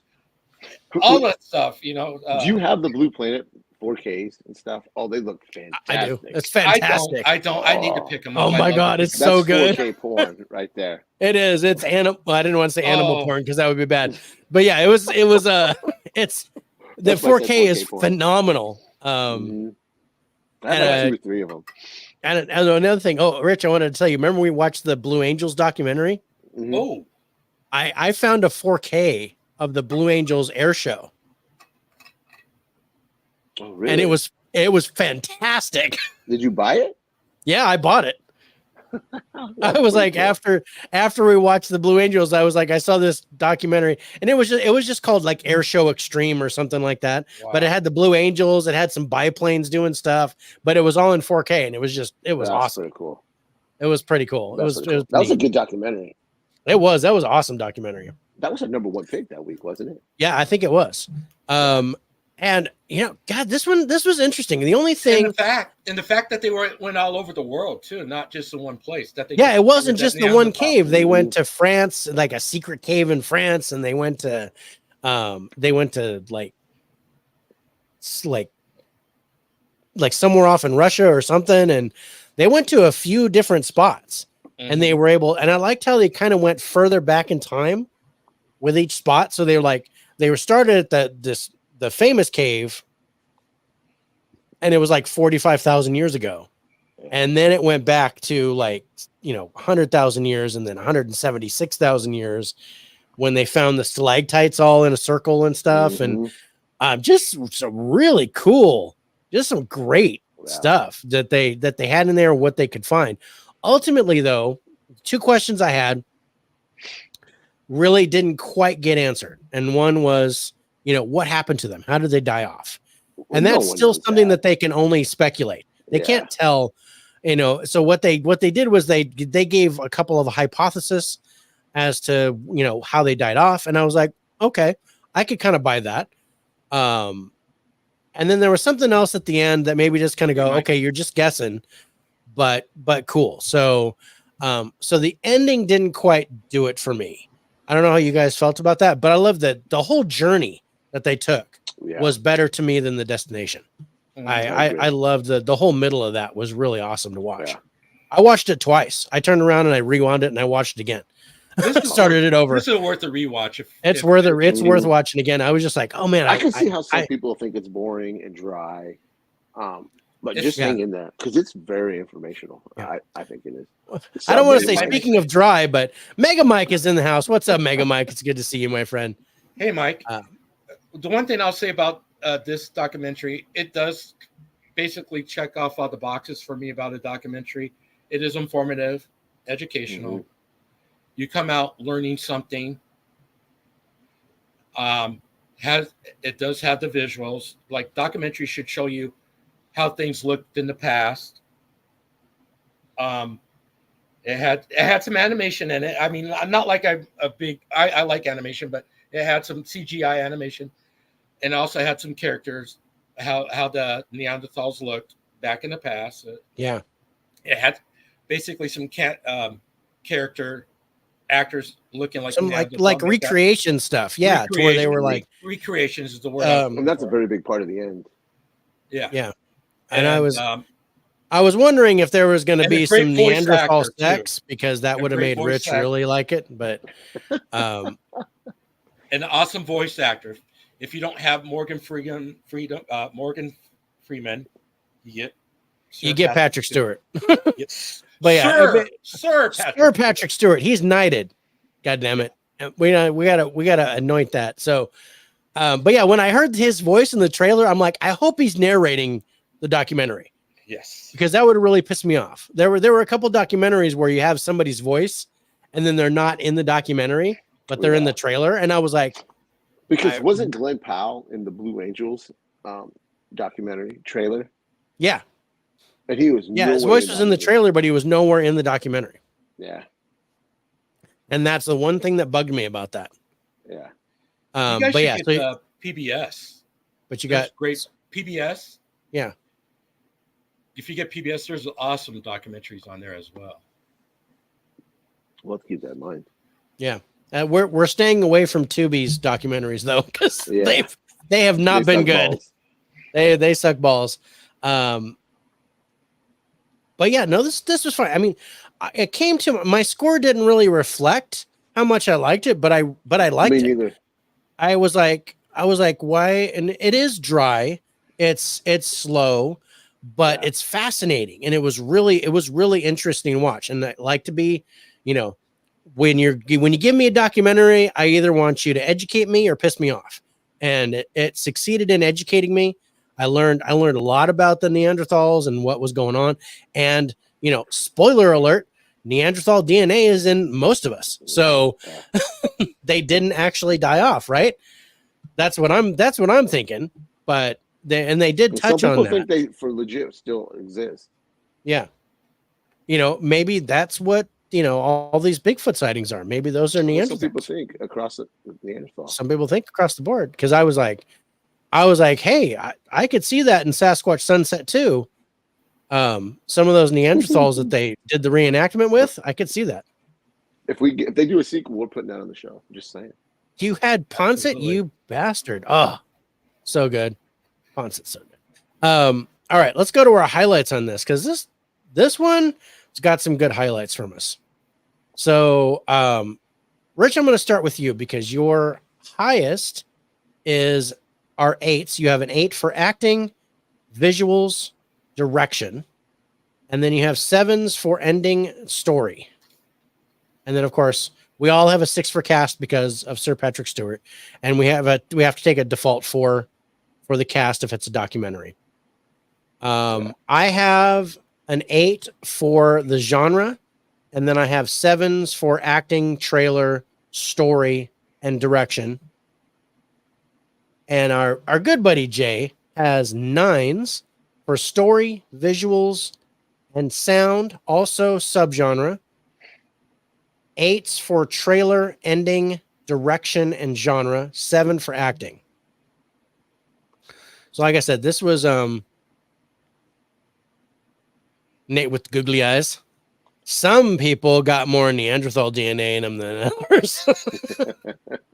I don't know who you're talking about, because Rich may have more of a connection, but I'm more hairy. So yeah, dude, you're way more hairy, man. I am way more hairy. I'm only second generation to walk upright, so I am definitely got more Neanderthal in me than most people.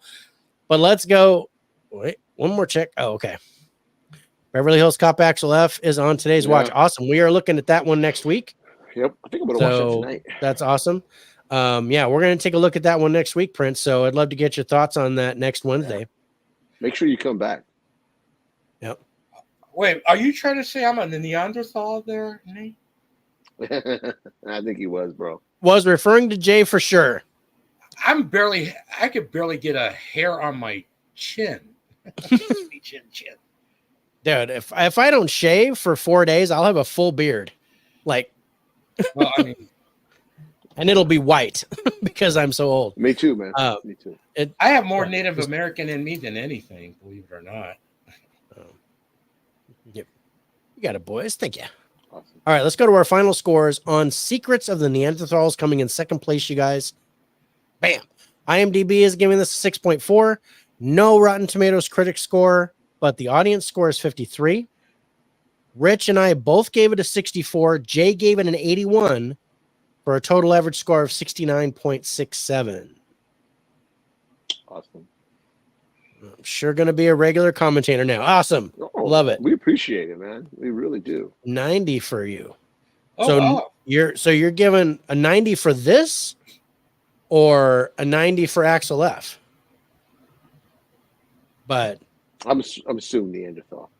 I'm assuming Neanderthal, but a 90 is a good score. If you go to our Faces for Radio Instagram page, we have all the movies up there, so you can watch them in advance. So when you want to Give us a so score. in the conversation on all of them. Yeah. Mm-hmm. So make sure you go like our Instagram page. So yeah, 90 for Secret. So yeah, you're close to J score. Did Grant give any score highlights for you this week at all? No reviews from Grant this week. Oh wow. He must have wanted to stay out of this. I don't think he wanted to be involved with this one. with this week's list. Waiting for my rating of Axel F. Yeah, I'll be waiting for that. Now when I asked, where is it? I have it. When I asked Grant, what do you think about this week's stuff? Fucking incredible. Yeah, no. But what is fucking incredible is our number one movie, which we're on right now. I want to thank you guys for sticking with us. We're at 15 live. I appreciate you guys, and I appreciate any of you for coming on and watching the replay. Before we get to our number one movie, we have to call out our sponsors. We are sponsored by Spotify for podcasting. They take the audio portion of our live cast and they put it out on podcast sites like Amazon Music, iHeartRadio, Pocket Cast, Castbox, Breaker, Radio Public, and Google Podcasts. They do it all for free. And they get us more sponsors once we get more followers. So if you guys go over to Spotify, hit a follow for us, and then you can listen to us on your favorite podcast network. Also got to call out Dubby Energy Drinks, which we are now sponsored by Dubby Energy Drinks. If you go to dubby.gg and use the code FACES4Radio at checkout, you get 10% off your order. Dubby Energy Drinks are available now in multiple flavors. And I am trying to get ours so Rich and I can actually drink those on the show and advertise for you guys. But yeah, go to Dubby Energy Drinks and use the code FACES4Radio for your discount. This is a weekly thing, boys. Thanks. I appreciate it, Prince. That's awesome. But let's get to our number one movie. And our number one movie, I'm not going to have you guys guess. You know what it is. Movie Pass, Movie Crash. This is a documentary on Max, you guys. About the Movie Pass card. And this was interesting. It was. There was a lot of insights here that I didn't know. I didn't know what was going on. I knew we were talking about you getting Movie Pass, right? Yeah. I'm still thinking I'm going to do it. I mean, well, it seems like it's better now. Yeah. Than it was before, because if you watch the documentary, you'll see what happened. But the whole thing with Movie Pass originally is kind of why I was reluctant to go to like the Regal Unlimited and things like that, because I thought that there might be some problems with it.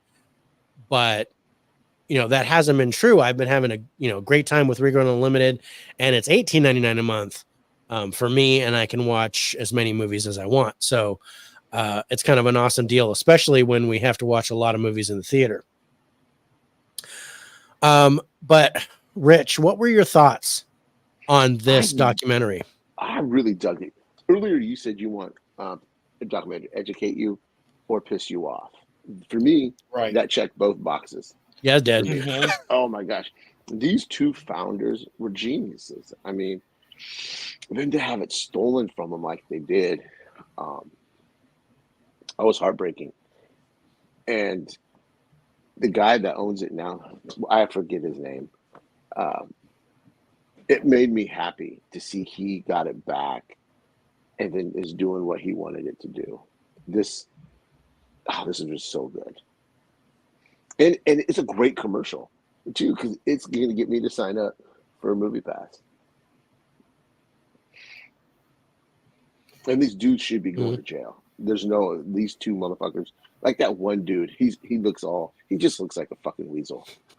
Am I wrong to say that? He looks like a fucking weasel, right? Same guy that, like, when we were watching the VidCon. Oh yeah. It felt like the same kind of story, but with Movie Pass, because those motherfuckers pretty much did the same thing. They were taking in the money but not putting it back into the system. Yeah, and then the dude that went to Coachella Mm-hmm. That made no sense. Yeah, he paid like $1.1 million to do Coachella, and they're a movie company and no business doing that. And the guy turned around and embezzled $250,000 off of that. So he's in jail. He's actually convicted. See, those but other yeah, two there's pieces still of shit should be in jail. there's the other two pieces of shit, and Mike Lowe, same last name as me, hopefully not related, is one of those pieces of shit. Yes, it's Stacy Spikes that is the founder. Stacy Spikes is the one that owns it now. Yeah. What's up, Evan? What's up, Evan? Hey, I hope Evan, you're how you doing good, doing? man. It was bullshit what they did. They basically they were trying. The two guys that started it were trying to get founders and backups. If I remember right, and because they needed help to get this movie Awesome, brother. Going. Yeah. And then they said, "We got this," and these two investors like, "Fuck you guys, you can go ahead and leave now. We got this." It's like they pushed them out. Mm-hmm. And I don't know. I this is something that really needs to be talked about. How if you don't watch how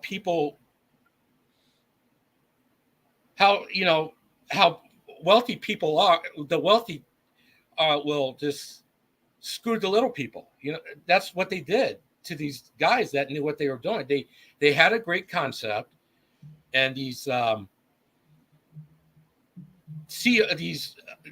guys that had the money, all they wanted to do was just take, and then they threw these two founders out and had no idea what they were doing. All they wanted to do to fire them, dude, like they did. To fire. Yeah. Especially Stacy, he was like, "Hey, I see a real problem here," and the guy's like, "Oh no, you're out. We don't need you anymore." And it's like, I invented this. This is mine. But that's what happens, and that's what happens in the corporation business. You're like, "Oh, hey, we're gonna like merge with somebody," and something like that. The company that I used to work for was like that, where we would merge with a company, and then either we would get swallowed by that company, or we would swallow the company and take it over and be in our name. And it happened like back and forth so many times. This was no different. Only the people who invented this, who wrote the app and, actually got like the first sign, they were the ones that were ousted by these fucking con men. That's what they were. Con men. Yes. And I mean, and the one guy at least apologized, but he was like, I really thought that this guy was going to be good. And no, you shit the bed on that. That's not a cool idea. It just did not. Yeah. They made a buttload of money at $9.99 a month for unlimited movies, as Nate said, because he watched a whole bunch of movies, but that's going to come and bite you in the ass, because sooner or later that bill's going to come due. Yeah. And that what happened was that bill came due and they disappeared. They were like, that's kind of very similar to some of the streaming services now, where you get those, they're spending all this money on content and they need to start raising prices. I don't like Woody Allen, so. Yeah, he's not a Woody Allen fan. I'm not a Woody Allen fan either. I don't even like Midnight in Paris, but worst director of all time, I don't know. But I don't think I would say that. People are also using it wrong. Yeah, people were using it wrong. They were going to sing the same. People were going to go sing the same movie over and over again with it, and that's not a secret, Brian. Everybody knows that. and some people were going to movies over and over again, and then so they start putting a cap on it, from what I understood. Well, yeah. From what they started like. And the whole thing with Mission Impossible Fallout, that was something I didn't know about, where they like made it so nobody could see that. That was kind of weird. See, I Yeah, like the Nate, way they it do was a now. debit card. When you checked in, it would load $20 on it. Then you would buy your ticket, and then people would use it to buy concessions. Right. And it wasn't for concessions. It was just supposed to be for movie tickets, right? So people actually buying groceries because they were debit cards, because it was a Mhm. it was a MasterCard or whatever, so you could use it to do anything you wanted to. Yeah. Or premium tickets, yeah. But I That's love the concept that they had going, and And I even like how it is now, because I've been looking into it. Like, I'm pretty sure I'm going to do it. You get credits. You can see so many movies for $10. I think it's 3 or 4 movies a month, and then $20. It's like 5 movies. I could be wrong on the numbers, but it costs more credits if you see it in prime viewing time, like say Friday at 7:00. You use more will allow you to credits. see IMAX movies No, this is all just regular. format. Yeah, So regular theater tickets. Nate says his friend used to buy Chipotle with it. he caused the downfall. Well, yeah, a lot of things fell down with Chipotle. There's a lot of downfall with Chipotle, and it usually happens in my toilet. But actually, I've never had Chipotle. It's pretty good. I like it. I've never eaten Chipotle ever. I've had it once. I will. If I want to make a have- burrito, I'll just make it at home. There's a couple of good independent burrito restaurants here in Des Moines that are much better than Chipotle. We have one that's local here that's pretty fucking good. Pancheros is better than Chipotle. Oh, Pancheros is nasty, bro. You don't like your Pancheros? No. This shit my always God. looks spoiled. No, I don't like Pancheros. No. Oh, here we go. Don't Pancheros start, is Jack. good. Don't start, I, Jack. No. I've never heard of Pancheros. No, I it's don't know what you're disgusting. talking about. Talking about Iowa food, loose meat sandwiches. Oh shit! Here we go. But anyway. yeah, no, I was just. I'm not talking about Iowa. I know there's a Chipotle. Well, I don't want to talk about Iowa food because it's like, also it's food talk, my favorite segment. But yeah, this was, this was good. I think this deserves to be in the top spot. This was I agree. This one, like Rich, you said, because that was the one thing I was going to make a point, was that documentary needs to successfully educate me or piss me off. This one did both. One of the things that pissed me off as a tech support person from my roots, the way that they treated their tech support was fucking awful. They did. And that upset me. I was like, oh, I can't believe you had a 7-person tech support team and you had no fixes, nothing. And so they just had hundreds of thousands of tickets just piling up. And oh man, they were like, if I remember right, they were approaching them like, hello, there's a shit storm going on over here. Hello. And they're like, at Coachella. Yeah. And they're like, oh, don't worry about it. We got it. They're pretty much telling them that. And oh, it's okay. Don't do anything. And then the shit, that movie money on the movie Gotti. Yeah. That was a pretty bad movie too. Never seen it. I don't like John Travolta, so I haven't seen Gotti. I've seen Gotti, and it is Gotti. I tell you what, that Gotti and what was the other one? Battlefield Earth. Battlefield Earth. Ooh. I haven't seen that one either. No. I heard that movie's really bad. I liked Battlefield Earth better than Gotti. I'm just gonna say. But yeah, Battlefield Earth is bad, bro. So bad. Oh shit. Sorry, I gotta charge my iPad. I forgot to plug my iPad in. That's all. We're good. All right, well, let's go to our highlights on Movie Pass, Movie Crash. You guys, it's on Max right now. I definitely recommend watching this. Oh yeah. It was a really cool documentary. It's on Max. Yep, it's on Max. It's available right now. So yeah, check this out. Jay, I'm going to start with you. You gave 10s to trailer, ending, story, visuals, and direction. 9s to sound, genre, and subgenre. Rich, you gave 10s to trailer, ending, and story, 8s to acting, direction, and genre, and a 7 for subgenre. I gave 10s to ending and story. I gave a 9 to direction and to genre, and then 8s to acting, visuals, sound, and subgenre. So we're all right there. Good scores across the board from us. Prince is giving it a 99 just because it will be educational for me. Good job. It is educational. The first movie I ever saw with my movie pass was a horror movie called Friend Request. I own that one. That doesn't surprise me, Dave. I'll give it a retroactive 10 out of 100 on your system. Oh, one's across the board, huh? Okay. Movie Pass is, like you said, educational. It will leave you educated and pissed off at the same time. Yeah. Highly recommend. But it's also a great commercial. Ain't gonna lie. It worked on me. And it leaves you happy at the end in a sense. It But does. Yeah, I like how it ended up. Mm-hmm. I still like to see what happened with those I want to see fuckers that fucked yeah, I want to see Karma hit those two bastards. Karma, yeah. Yeah, they're still waiting for their comeuppance. They're still waiting for their trial. Mm-hmm.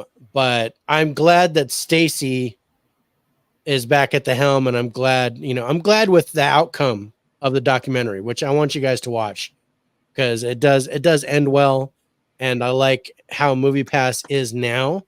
So that's something that because Rich even said works well as a commercial because he's more interested in getting Movie Pass now because of that documentary. Right. Just to support that dude anyway, because he's like somebody.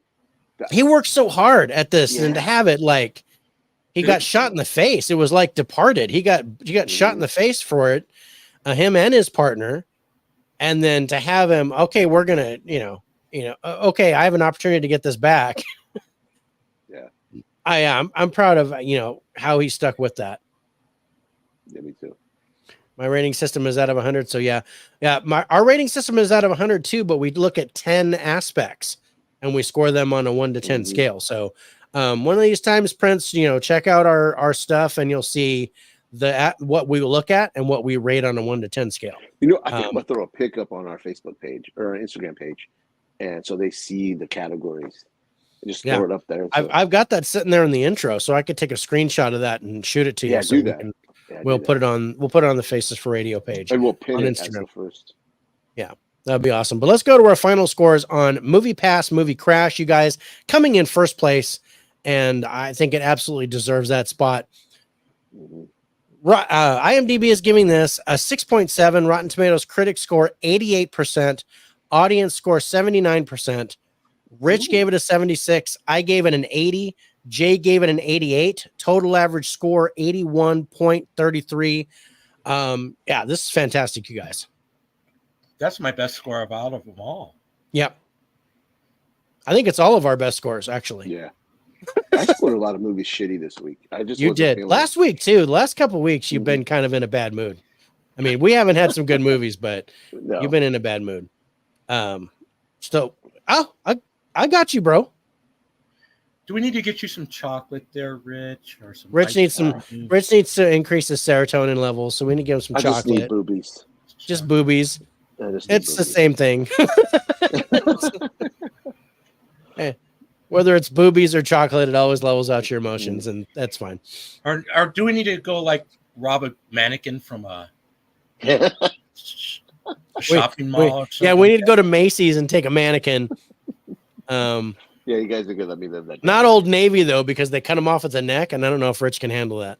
No, I don't know. That's too weird for me. He just needs a torso man. I was gonna say he just needs the bottom half, right? I like boobs, bro. Here we go. I like boobs. Oh. Nate, you missed last week, man. You missed last week. Get this man a loose meat sandwich. Oh shit. Wow. That's right. Oh fuck. And in the meantime, Grant. In the shirtless Grant for Rich. Kills the mood right there. Boy, yeah. Better than, like, on the bed frame. Or getting that foot cramp. Never mind. We'll get to that in a second. I hate getting the foot cramp. So next week's movies, guys. Next week's movies. What have we got? We got Axel Foley, Beverly Hills Cop Axel Foley on Netflix. We got Space Cadet on Prime Video. We got Am I Okay on Max, which I'm Not Okay. Dakota Johnson, and I dug that movie. That's on Max. And Cold Copy on Netflix, and on Blu-ray, Book of Clarence. Those are our 5 movies next week. Yep. Book of Clarence, I bought the Blu-ray. I blind bought it, so I definitely I'm gonna watch that. I watched that like a while back, and I need to rewatch it because I don't remember it. Yeah. Someone's happy about Dakota Johnson. Oh, whoa! Okay, calm down. Whoa, calm down. I'm a big fan of Dakota Johnson. I just watched 50 Shades of Grey for the first time a couple days ago. Oh my God, that movie's terrible. terrible movie. But oh my God. That's all I'm saying. But oh my God. Terrible movie, but oh my God. Right. What was that? What was it? My Friend or The Friend or something like that with Jason Segel and oh, that's fantastic. Where she has cancer, she's dying. Where she had cancer and she's still beautiful. Yeah. She's just beautiful in Peanut Butter Falcon. Yeah. And she's so delightful. Even Madam Web, which wasn't very good, but she's still pretty. But it was she's so delightful in Am I Okay? And then I watched this fucking movie called Daddy-O, starring her and this fucking idiot Sean Penn. I can't stand Sean Penn. Sounds like it, since you preceded that with fucking idiot. It doesn't seem like God, I'm just taking a guess that you don't like Sean Penn. But he's good. You don't like Sean Penn? No. What the hell? As soon as he opens his mouth outside of acting, I can't deal with him. But it's just a two-person movie. Solid 3 out of 100. No, anyway, Dakota Johnson, she's a great actress. I think she's a good actress. I do. I think she's good. I like Sean Penn. I can't say, but the movie that kind of put him on the map, I'm not a fan of. So, I'm not a fan of Fast Times at Ridgemont High. I like Fast Times. I like that. It was okay. I mean, of course, you got Phoebe Cates, of course. I like Sean Penn and I like Sean Penn in The Secret Life of Walter Mitty.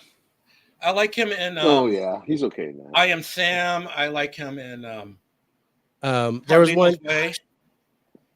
What was it like the Falcon and the Winter Soldier? No. I know what you know what I'm talking about, right? It was like with C. Thomas Howell. Timothy Dalton. Timothy Dalton. Yes. A Falcon and the Snowman. Yes. Never seen Falcon and the Snowman. I like that one. That's been a long time since I've seen that. That's based on a true story. Yeah. I remember there's one. Yeah, there's one scene in there where it still sticks in my head. But okay. 3 out of 5. Carlito's Way is a really great movie. Sean Penn is great in Carlito's Way. Oh yeah, that is true. He was great in that movie. I forgot about that. Okay. That movie. Well, that's I have not seen Carlito's Way all the way through. I haven't seen the whole movie. You forget that he's Sean Penn in that movie because the character that he plays, you almost can't recognize him in that movie. See, I put Sean Penn and Robert De Niro in the same fucking category. They're fucking idiots. I just can't deal with. I love Robert De Niro. I like the old Robert De Niro. His acting. I don't like his new acting. And then when they get up on their soapbox, nope. I can't do it. I can't stand as a person, but I like his acting, and that is Oh my God, he's slipping my mind right now. John Voight.